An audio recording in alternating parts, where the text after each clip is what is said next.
Je me nomme David Guessar. Je m'en vais vous présenter le contrat du patriote Ablaye Fall Mao, un soldat vers le palais. Le Sénégal est un bien indivis. Il est notre honneur. Nous sommes ses obligés. Patriotes, les tenants du pouvoir sont prêts à tout pour remplir, sauf à prendre en charge les préoccupations les plus élémentaires de la majeure partie des populations. Dans quasi tous les secteurs, c'est des manquements énormes qui sont constatés: la justice, la santé, l'éducation, l'environnement, etc. Cependant, nous nous intéressons à deux points clés qui sont la gestion du processus électoral et la sécurité intérieure. L'APDR dénonce la gestion du processus électoral avec un ministre de l'Intérieur qui ne ménage aucun effort pour mettre en œuvre les activités machiavéliques du président de Benno Bokk Yakaar. Nous avons constaté que beaucoup de citoyens, en particulier les primo-votants, n'ont pas encore reçu leur carte d'identité et ne pourront pas parrainer leurs candidats alors qu'ils en ont le droit. L'APDR recule le fait que les forces de défense et de sécurité soient écartées du parrainage alors qu'elles sont dans le fichier. Ici, il faut noter que le taux de 0,8 à 1 est calculé sur la base du fichier, c'est-à-dire avec les hommes de tenue qui se soient exclus du parrainage par le président Macky Sall. Cela veut aussi dire que le président Macky Sall et son régime ont dressé des sens interdits. Nous n'acceptons pas de sens interdits. La sécurité. La sécurité est en réalité le premier élément pour le développement d'un pays. Là où il n'y a pas de sécurité, il serait difficile de parler de développement. Le Sénégal, la sécurité publique est inquiétante. Immigration clandestine. Plus de 30 000 jeunes entre 18 et 35 ans sont portés disparus dans l'océan Atlantique durant ces dernières années. 576 personnes tuées et 2500 invalides par la route de 2016 à 2018. 200 personnes tuées par arme blanche de 2017 à 2018. 103 personnes tuées par arme à feu de 2015 à 2018. 525 personnes victimes de mines sont comptées, sans compter les tués par balle entre 1982 et 2018 en Casamance. 37 marchés ont pris feu entre 2014 et 2018. Une cinquantaine de milliers de bétail qui constituent le cheptel a disparu en 2018. L'APDR constate des centaines de suicides et de noyades. Mettre fin à ces jours est un crime religieux et social. De même, l'APDR dénonce l'incapacité du gouvernement à assister les victimes de noyades tragiques en mer ces dernières années. Constatant que depuis un certain temps, tous les recours des opposants sont systématiquement rejetés. Nous invitons ces derniers à boycotter la justice en ce qui concerne les questions liées à la politique et au processus électoral. Notre programme politique est en effet fondé sur le respect des choix de vie, des mutuelles, des cultures, des lois, des droits et devoirs de chacun et de chacune, de l'environnement, ainsi que des personnes qui vivent, travaillent, aiment et rêvent d'un projet politique et économique de paix. Le programme politique est social par nature. En ce sens, il propose un concept global du bien commun et qui crée des conditions du bien-être pour tous. Par conséquent, il vise l'épanouissement de tout un chacun en aidant à assurer et assumer son destin personnel, à exercer pleinement ses droits et ses devoirs de citoyen. L'APDR s'ouvre à toutes les forces vives du pays pour rejoindre cette plateforme sociopolitique prête à prendre en charge les préoccupations légitimes de la population sénégalaise. Que la paix soit avec vous, les jeunes patriotes. Je vous remercie. maa ngi leen di nuyu di leen sant man la caporal Ousseynou Fall nekkee ci responsable des jeunes ci APDR les patriotes dirigé par Ablaye Fall Mao, candidat à la candidature au présidentiel de 2019. waaw tey dañoo ñëw présenter suñu contrat ak patriotes yi. Ablaye Fall Mao, un soldat vers le palais un soldat vers le palais mooy ki nga xamante ne yàgg naa liggéeyal réewam moom li mu bind fii yàgg naa liggéeyal réewam te defal na réewam nekkoon ci armée di xeex ba yàlla def ñu dóor ko fa balu fetal loolu tax mu xam ne mënatumaa tëdd vraiment ñu may fay te liggéeyuma mu ne damay démissionner ci l'armée bi dem xool leneen moo ñëw ba dugg ci langue politique gi bokkoon ay PDS ak fépp yàggal liggéeyal Sénégal mu indi benn contrat boo xamante ne da koy présenter société sénégalaise bi pour ci élection présidentielle 2019 yi. mu ne Sénégal bien la boo xamante ni ñëpp ñoo ko bokk c'est un bien individu kenn mënu koo séparer te Sénégal kenn mënu koo séparer te sunu honneur la aussi te sunu obligé la aussi parce que aussi ñun Sénégal tey sunu mbégte la en tant que patriote laa wax bu dee patriote nga Sénégal sa mbégte la yaa ko war a defal parce que Sénégal defal nañu lépp tey ñu ñoo deseel Sénégal ñu tey di ko xool ñi nga xam les tenants du pouvoir ñi nga xam ñoo yor pouvoir bi tey mën nañ def lépp sauf li nga xamante ne moom la Sénégalais yi teewoo mooy ndox préoccupation des Sénégalais yi seen préoccupation mooy ay ndox courant li nga xamante ne moom mooy seen première nécessité ñoom ils sont incapables de servir le Sénégal sur ce ci côté boobu te dafa bari secteurs yi boo xoolee ci santé bi ay malade santé bi ñëpp a ngi jooy sécurité aussi noonu justice bi aussi noonu éducation bi dee na environnement bi dee na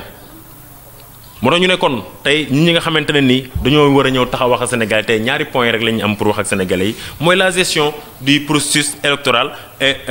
la sécurité intérieure. bu dee ñëwee ci gestion processus électoral bi APDR parti bi nga xamante ne nii mooy sunu parti dirigé par Abdoulaye Fall Mao ñu ngi dénoncer la gestion du processus électoral ni processus électoral bi tëddee du début à la fin 52 jours yoo xam ne ñu ngi ko def DGE DAF. ñu ngi ko fa def ci salle de conférence Seydou Nour Ba moo nekkoon moo doon diriger les concertations 52 jours yëpp ñu ngi fa woon depuis premier jour ba dernier jour processus électoral bi ñoom ñu leen arrangé noonu lañ ko defee bañoon nañ ko nag te encore dañuy ñëwaat encore di ko xeexaat ba pare di xeexaale ministre de l'intérieur bi nga xamante ne ni moom li mu wax dafa leer Aly Ngouille Ndiaye dinaa fexe ba président Macky Sall gagné au premier tour. ba pare nga ne yow yaa bëgg a organiser élection yi yaay tag capitaine ngay fubal nekk arbitre tous nekk arbitre centré ba pare nekk Sadio Mané kon maa gëm ni nañ ko jox keneen koo xamante ne ni il est indépendant comme koo xamante ne ni comme ni ko maître Abdoulaye Wade defee ñu organiser suñu élection ku gagné ñu féliciter la mais là vraiment l'APDR dénonce que Aly Ngouille Ndiaye war a organiser suñu élection parce que c'est un maire partisan. bokk ci comité directeur APR kon moom mënu organiser suñuy élection te nee na wax na ko dina fexe de tous les moyens nécessaires même bu fekkee dañuy taal Sénégal dinañ fexe président Macky Sall am 54% génn premier tour mais bu jaaree yoon président Macky Sall du bokk ci 4 premiers yi. moo tax ñu constater encore ci citoyens jotuñu seen carte électeur vraiment c'est pour cela moi aussi je le dénonce parce que sunu 52 milliards juróom fukki milliards ak ñaar lañ ci def. lan def ci carte électeurs yi vraiment depuis boobu 2 ans nit ñi mën jot seen carte électeur surtout les primo-votants ñi nga xam ne mosuñu am carte ba léegi 2 millions de sénégalais mënuñu am carte man y a 1000 jeunes ñoo xam primo-votants lañ bëgg nañ ma parrainer mais amuñu carte électeur déposé nañ mais dañ leen a bañal seen i carte électeur te yaakaar naa bu dee état de droit la ñuy wax amuñu droit bañal kenn carte électeur parce que nit ki aussi que Sénégal boo xoolee tey ñi fi dëkk sax. amuñu kayit beneen étranger kon bu ko neexee mën na jaar fu ko neex ñëw te du am kayit ndax ñun ñu fi dëkk sax amuñu kayit loolu moo tax ñu ne APD tamit mu ngi dénoncer aussi te di xeex aussi ci loolu mooy les forces de défense et de sécurité mooy militaires yi ngay dégg policiers yi douaniers yi parce que damaa gëm ni militaire ku ko voteloo yaa ko politique loo militaire ku ko voteloo yaa ko politique loo militaire ku ko voteloo yaa ko tànnaloo choix. bu ñu doon ne militaire du voté mën na leen bañ ñu parrainer mais instant bi nee nañ benn militaire ak benn homme de tenue amul droit parrainer benn candidat te pourtant ñoom xam nañ seen candidat te am nañ candidat parce que ñoo leen fi yàgg a nekkal kon bu dee démocratie la ñuy wax bu dee avancée démocratique la ñuy wax Abdoulaye Wade maître Abdoulaye Wade moo ko indi woon ñoom ñiy voté kon tey bu ndekee Macky Sall bu ko war a def plus que ses prédécesseurs bu ko defee moom gars yi mën a parrainer candidat bu leen neex élection yi ñu voteel ku leen neex te aussi ñoom ñu ngi ci biir fichier électoral bi militaires yi yaa ngi ci biir fichier bi ba pare mënoo parrainer mais mën ngaa voter 0,8 à 1% la ñuy laaj de 52 000 à 66 000 la ñuy laaj mais si le fichier est égal à 6 600 000 les militaires sont sur les 6 ñoo ngi ci biir 6 600 000 yooyu kon léegi bu ñu waxee ne mën nañ parrainer 6 millions de sénégalais mën nañ parrainer ku leen neex loolu kon da ngay nekk benn contre vérité boo xamante ne ni ñoom nguur gi ñoo ngi koy jéem a di jéem a pour jaar ci kaw sénégalais yi léegi nag loolu ñun APD ne duñ ko nangu te dañ koy dénoncer ba fu mu ci mën a yem. aussi lépp loo gis dafa am ko tënk parce que li ngay gis nii yëpp fichier électoral bi niñ ko tëggee lépp président Macky Sall moo ko orchestré. président Macky Sall moo tere militaires yi parrainé du loi moo tere militaires yi parrainé mais loi bi voté loo militaires yi moo leen parrainé loo kon président Macky Sall moom moo ne benn militaire du parrainé benn candidat kon benn force de défense et de sécurité muy militaire eaux et forêts douane ak ku mën a doon ci gi soltani du parrainé benn candidat te président Macky Sall ak dynamique bi mu jël nii ak régime moom mooy dañ ne ñoom dañuy wutal ay fu ñu mën a yem et que ñun président Macky Sall dañ lay gëmal ne la tey Sénégal bu dee fukk la ñun juróom-ñeent yi ñoo xam ne bu dee benn nga ci am ko mën nañoo wutal sens interdit du nangu benn sens interdit venant du pouvoir nga xam ne pouvoir moo ko orchestré du ñu nangu kenn ku ñu wutal fu ñuy jaar ak fu ñu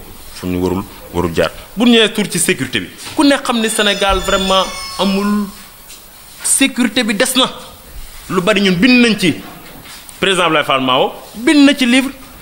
un visa pour l'enfer bind nañ tëgg nañ ñun APDR. tëgg na livre boo xamante ne ni war na génn fan yi incha allah dañu ko présenté Sénégalais yi bind nañ fa lañ mën a jaar ba xeex bi nekk Casamance dakk président Abdoulaye Fall Mao bind na ne fii ak fii bu ñu fa jaaree xeex bi nekk Casamance war na mën a jeex président Abdoulaye Fall Mao dimbali na leen bind lettre boobu maa ko yóbboon ci président de la république dem jox ko secrétaire am fu ñu mën a jaar ba fay les dettes intérieures wax nañ leen ñoom fi ñu mën a jaar parce que ils sont incapables xam nga tey mécanicien boo ko joxee chantier maçon lu mu fa def yaa ko tooñ loolu nag moo ñu dal. président Macky Sall mécanicien bu ñu jox chantier maçon la bëgg na waaye aussi mënul kon Sénégal nañ jël seen responsabilité bu ñu demee ci parrainage bi ñu wan ne ko bëgg nga waaye mënatu ñun ku mën lañ soxla ñu jëlee ko fi indi keneen. ñu ne mënoo ne sécurité am na aussi développement am na te amul sécurité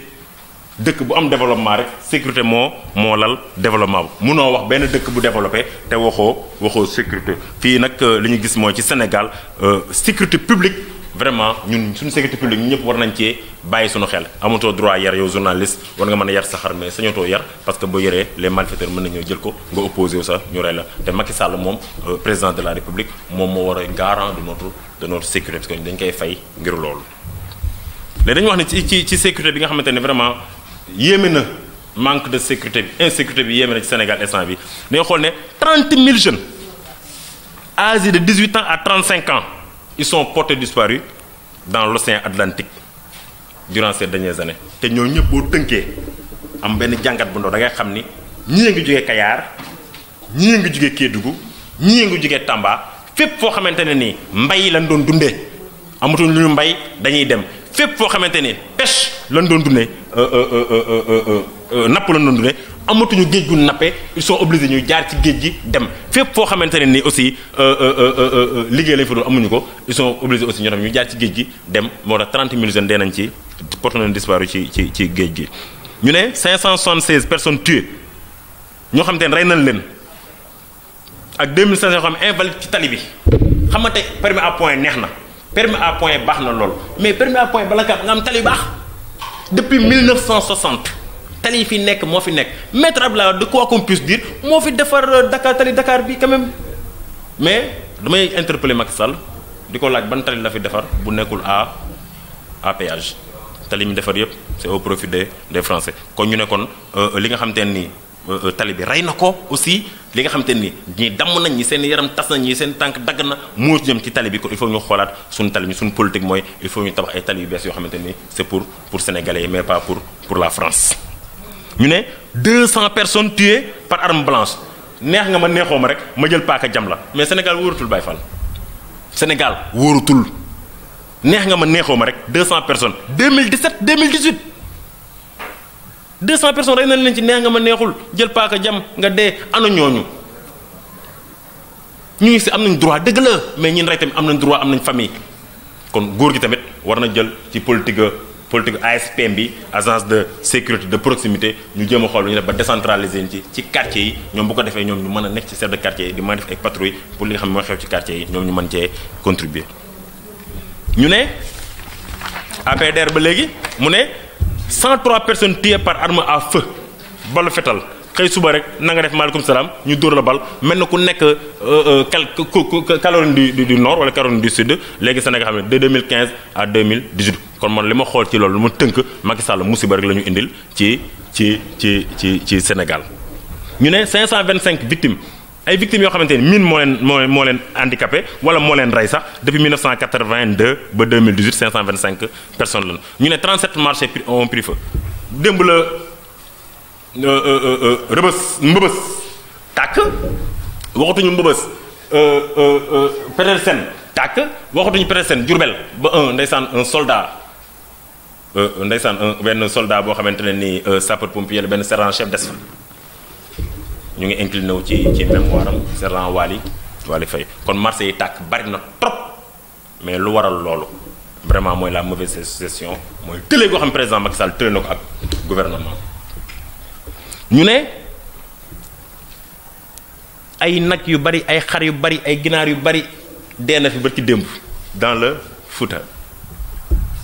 loolu perte la encore pour Sénégal mauvaise gestion président de la République te léegi ma lay wax sànq mooy firndeel encore ni mais nit ñi ñoom bu ñu dundul bétail bi xar yi nag yi mënuñoo dund. dem na fa joxe fa 1 milliard et pourtant démb marché Ziguinchor bi mu lakkee joxewu fa lu dul 10 millions. kon aussi APDR tamit constaté na suicide yi ñuy xaru moom l'islam bëgg ko benn diine bëgg ko vraiment acte la yoo xamante ne ni c'est anti religieux et social vraiment ñu ngi ñaax suñu moromu sénégalais aussi ñu doon ñuy yeewu te xam ne nit ki loo am rek yaa ko war a ñaqal sa bopp bu la malgré président Macky Sall terrorisé na sénégalais yi malgré président Macky Sall bi mu toogee ba léegi Sénégalais yi amatuñu yaakaar ci seen réew daw nañ ñii xaru nañ ñi dugg nañ ci géej gi ñii rey nañ seen bopp ñii dem nañ ci feneen kon il faut que ñu jéem a xool nu ñuy def ba Sénégalais yi nekkoon à l'étranger ñibbisi ci seen biir réew puisque Sénégal lañu bokk comme ñëpp. ñu ne ñu tamit incapacité gouvernement la parce que gouvernement yow yaa commandé ñëpp. y a des préalables am na loo xamante ni yaa ko war a xool waroo xam boo demee ba bëttanti sunu yaay booy yàlla na yàlla xar àjjana des foofu mais est-ce que ñoom solo nañ ay gilet est-ce que am na benn gaal gu war a traverser fii dem te duñ sol gilet am na ci Sénégal kon tamit dama ne tëleem ak ñàkk xam-xamam ak ñim àndal moo waral lii lépp di am Sénégal ñu ne seetlu nañ aussi. sur le plan politique ci politique benn recours bu ñu mës a jébbal justice bi mu nekk ci faveuru opposition bi xam nañ ne amul depuis Macky Sall bi mu toogee moom daal mooy buum mi bu opposition bi nekkee ci lenn procureur de la république jug fëgg dënnam ne dinaa la jàpp te bu fekkee waa nguur gi ñu ngi wuruj di sàcc teg ci di luubal ñoom procureur de la république day tëdd fële di nelaw parce que moom Macky Sall moo ko commandé. léegi moo tax ñu wax ne dañuy invité képp kuy opposition képp kuy opposition nag gars yi dañuy yaakaar ne mooy homme politique bi rek déedéet képp koo xam ne il n'est pas en phase ak Macky Sall li muy doxal opposant Macky Sall nga def politique ak nga ñàkk ko def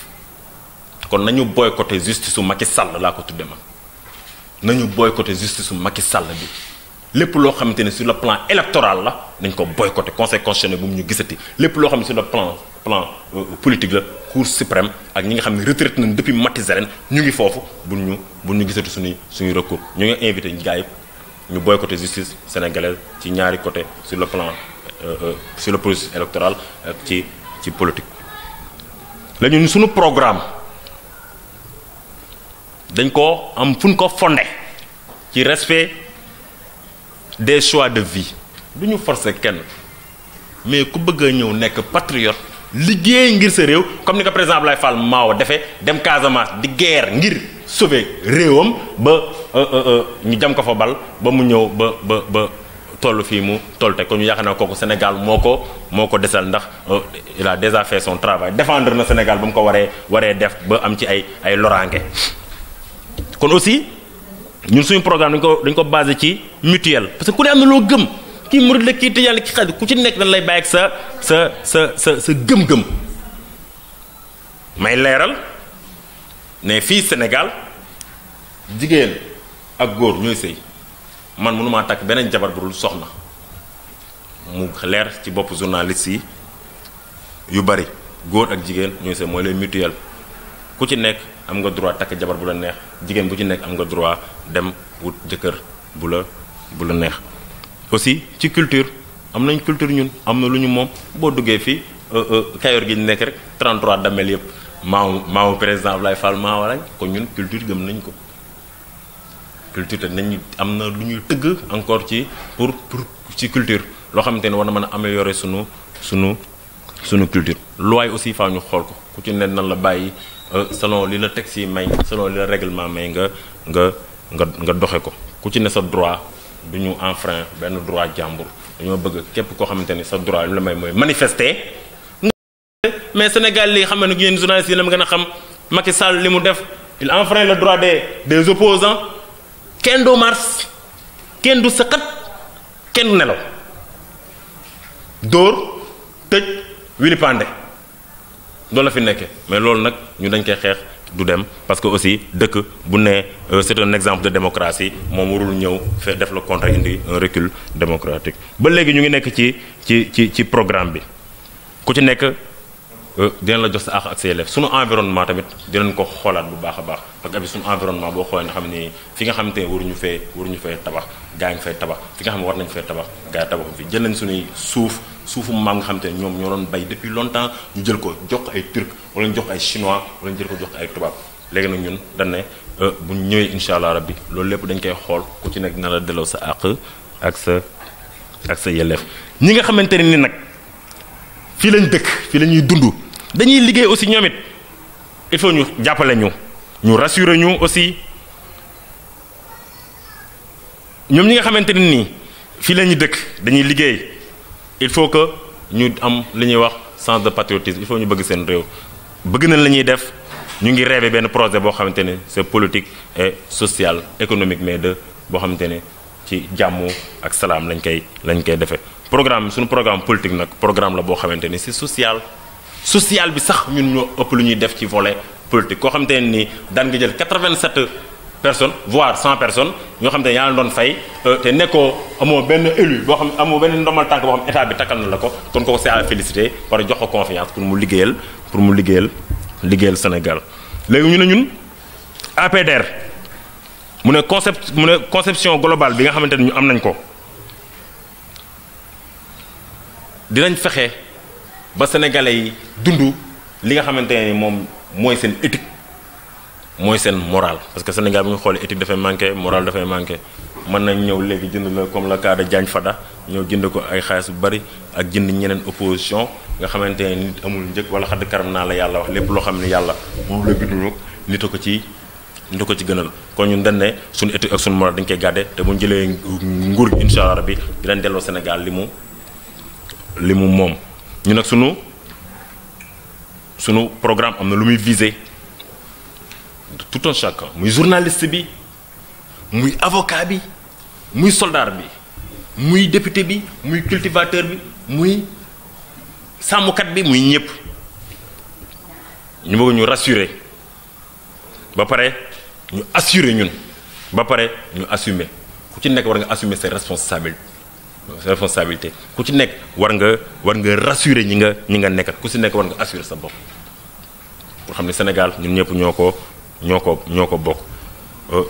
li nga xamante ne ni mooy droit yi nga xamante ne ak devoir yi nga xam ne citoyen bi am nañ ko loolu xoolaat constitution bi li nga xamante ne depuis 1960 la fi nekkoon sunu maam yooyu dem nañ am na ñun ay jeunes yu bees lañ am na idéologie bu ñu am war nañu xool sunu constitution bi tëgg ko bu baax a baax ak sunu justice sunu juridiction yi. kon aussi APDR aussi tijji na ay buntama ci ñëpp képp koo xam bëgg nga ñëw adhérer du parti mais c'est un concept concept la boo xam ne li ñu bëgg mooy comme Bougane l'a dit j'ai fait bi dama def promotion gëm sa bopp moom la gëm ñun patriotisme la ñu gëm ñii ñu ne libéral la ñu gëm ñii ñu ne social la ñu gëm ñii ñu ne maoïste la ñu gëm mais ñun dañ ne patriotisme parce que tey loo ci mën a doon te bëggoo sa réew rek doo mën a dem kon ñu ngi woo ñëpp daal ci suñu projet socio politique bi ñu ñëw ñu xool suñu programme fu ñu jëm ak président Abdoulaye Fall Mao dama leen wax dara ak tey bu dee xam-xam ëppale wuñ ñu ko ñaari yoon bu dee kattan yàlla mooy joxe kattan bu dee am la ñu fale nit ñi ñun suñu ngoro ñu gënal suñuy dignité moo ñu gënal man li ma faral di wax kii ose gagne soo osé wul nag doo am dara on a osé être des candidats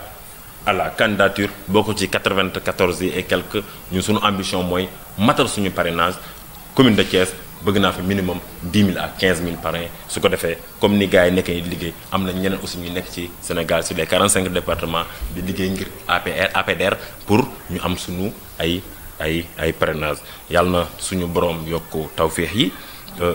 ñu jiital suñu république parce que présentement suñu république il est aux jeunes Macky Sall